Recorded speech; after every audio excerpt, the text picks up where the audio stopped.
નમસ્કાર, જય શ્રી રામ. આપણા જીવનમાં ઘણી વખત એવું થાય કે બહુ ખરાબ સમય ચાલતો હોય અને કદાચ કોઈ વ્યક્તિ વિશેષ તમને હેરાન પણ કરતું હોઈ શકે. તો એવા સમય પર આપણે એવું સમજવું જોઈએ કે આપણા જીવનનો એક બ્રિજ બની રહેલો છે. અત્યારે તમે ધ્યાન હોય તો આ ગજેરા સર્કલ પર કાં તો સુરત શહેરના દરેક એરિયામાં કંઈ ને કંઈ બાંધકામ ચાલે, બુલેટ ટ્રેનનું, કાં તો ઓવરબ્રિજ બને છે ને એવું બધું છે. તો અત્યારે આપણે ખૂબ જ હેરાન થઈએ. આપણને એમ થઈ જાય કે આ શું, રોજ જ સવારે નોકરીએ જઈએ, કામ પર જઈએ ત્યારે એટલો ટ્રાફિક નડે. તો આપણે એ બધી હેરાનગતિ સહન કરીએ છીએ, પરંતુ એક સમય એવો આવશે, વર્ષ, 2 વર્ષ, 3 વર્ષ પછી, કે આપણી આવનારી પેઢી અથવા આપણે લોકો બધું એ રસ્તાઓ પર આપણે પૂરપાટ ઝડપે દોડી શકીએ એવું બની શકશે ત્યારે. એટલે જ્યારે પણ આપણા જીવનમાં એવું કંઈક સમસ્યાઓ સર્જાય તો તે સમય પર આપણે ધીરજ ધરીને આપણે આગળ વધવાની કોશિશ કરવી જોઈએ. અને હું તમને મારા પોતાના પર્સનલ અનુભવથી કહું છું, તમને જીવનમાં સૌથી મોટો એક જાદુઈ નિયમ છે, આભાર માનો. આભાર, ધન્યવાદ, ધન્યવાદ ને ધન્યવાદ. ભગવાનનો આભાર માનો, માતા પિતાનો, શેઠનો, વ્યાપાર કરતા હોય તો પોતાના વ્યાપારનો, ગ્રાહકનો, બધાનો આભાર માનો. હું તમને કહું મારા અનુભવથી, ભગવાન તમારી સાથે ખરાબ કરતા જ નથી, જરા પણ નહીં.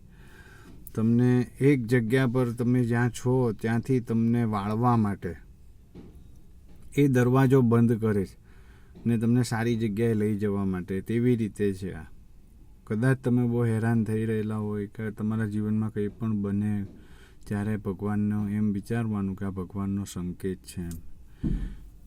રોજ સવારથી લઈને સાંજ સુધી દરેક પરિસ્થિતિમાં તમે એવી રીતે જીવશો ને એટલે તમારી, હું માનું છું, 90-95% તકલીફો દૂર થઈ જશે.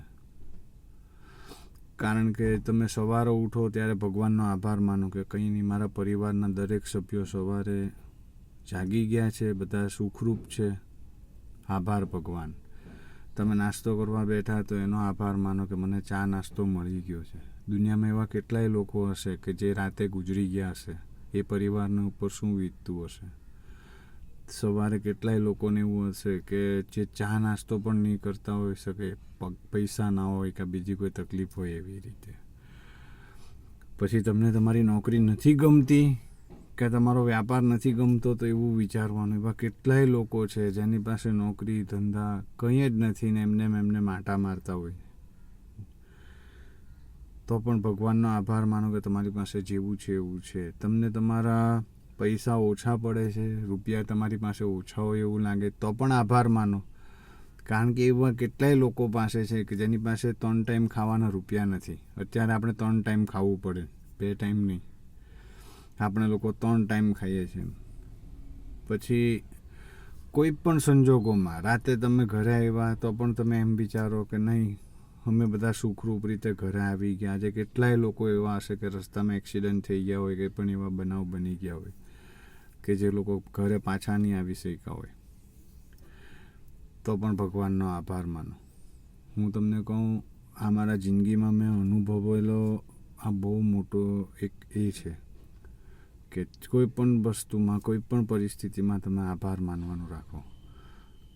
ને હું મારા માતા પિતાનો, મારા બેન બનેવી, મારા પરિવારના, મારા પડોશીઓનો, મારી સોસાયટીમાં, પછી હું જ્યાં કામ કરતો હતો ગજેરા પરિવાર, લક્ષ્મી ડાયમંડ અને ગજેરા પરિવાર માટે હું મારા શરીરના ચામડા ઉતારીને ચપ્પલ બનાવી દઉં ને તો પણ એ ઓછું છે. એ લોકોનો એટલો અહેસાન છે મારા પર, હું એ લોકોનો એટલો આભારી છું એમ. એટલે એવી રીતે હું તમને કહું કે કોઈનો પણ આભાર માનો. જે પણ તમારી સાથે, હું જે અત્યારે કામ કરું તો એ હું વ્યવસાયનો પણ આભારી છું. એટલે તમારી પાસે ભગવાન તમને એ વસ્તુ તમારી પાસે સુખરૂપ વધતી જ જશે. હું તમને કહું ને એક બીજો દાખલો આપું શું થાય છે તેનું. હું જ્યાં કામ કરતો હતો ને ત્યાં મને લક્ષ્મી ડાયમંડ સ્ટેટ તરફથી, બીજા મેઇન મેનેજરો કે બધા તરફથી મને સારું જ હતું. કોઈ તરફથી એટલી તકલીફ નહોતી, કોઈ તકલીફ જ નહોતી, સમજો ને, કોઈ સ્ટેટ તરફથી કે કોઈ મેનેજરો તરફથી.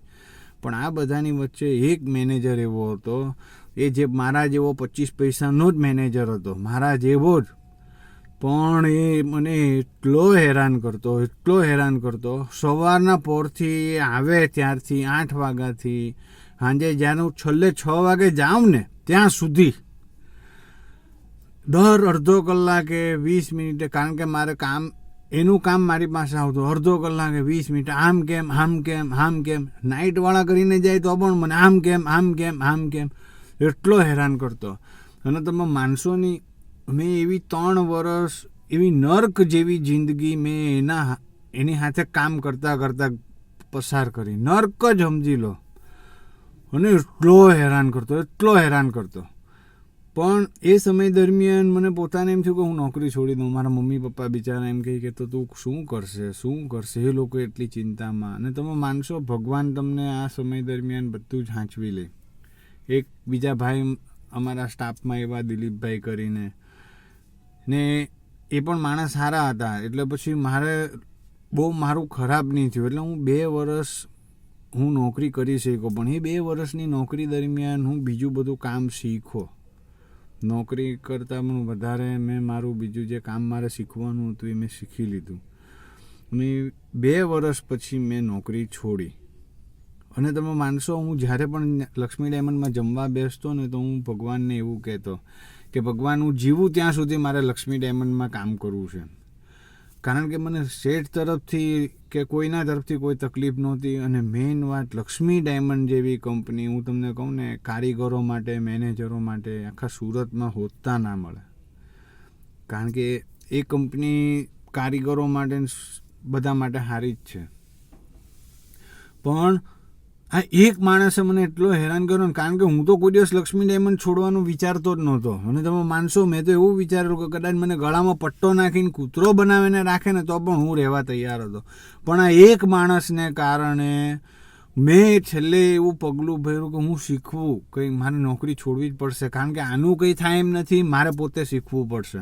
અને છેલ્લે મેં ના છૂટકે હું આ શીખો. અને તમે માનશો, મેં છેલ્લે સ્વૈચ્છિક રીતે મેં જ્યારે નોકરી છોડીને, જ્યારે મને એમ થયું, દુઃખ નહોતું, ન જો હાલની તારીખમાં મને દુઃખ નથી એ વાતનું. અને હું લક્ષ્મી ડાયમંડ અને ગજેરા પરિવારનો મેં તમને કીધું એમ, પણ આ એક માણસને કારણે આપણને એટલો, પણ હું આજે તમને કહું કે મારે ખરેખર તો એ ગેલ સફાનો પણ આભાર માનવો જોઈએ. કારણ કે ગેલ સફાને કારણે હું આજે આ કામ કરી શકું. ન તો જો એ ગેલ સફો નહીં હતો ને તો હજુ હું તાનો ત્યાં જ રહેતે. પણ આવા ગેલસફાઓ જીવનમાં 110% આવવા જ જોઈએ. ને જો તમારે જીવનમાં ના આવે ને તો તમે સમજી લેજો કે તો તમારાથી કંઈ થશે નહીં. એટલે આવા ગેલસફાઓની જીવનમાં જરૂર છે ને છે જ, જે તમને શીખવાડે. એટલે કદાચ આવો કોઈ ગેલસફો તમારા જીવનમાં હોય ને તો તમે એનો વધારે વિચાર કર્યા વગર તમે પોતાનું જીવન કેવી રીતે કંઈક શીખવું, કંઈક બીજો બિઝનેસ કરું કે કંઈક એવું કરું અને એનાથી આગળ વધું એવું વિચારજો. એટલે તમને સફળતા 110% મળશે. અને ભગવાનનો ને એનો આભાર માનજો. અને હું તમને કહું, હું મારા જીવનમાં એનો મેં અનુભવેલું છે. એટલે તમને હું ખાસ કહું કે તમે જ્યારે આ અનુભવ કરશો ને, એટલે હું તમને કહું, તમારી ઈચ્છાઓ પણ પૂરી થતી જ જશે. તમારા સપના છે તે દરેક રીતે તમારા એ ત્યારે પૂરા થશે. એટલે બસ, નમસ્કાર, જય શ્રી રામ.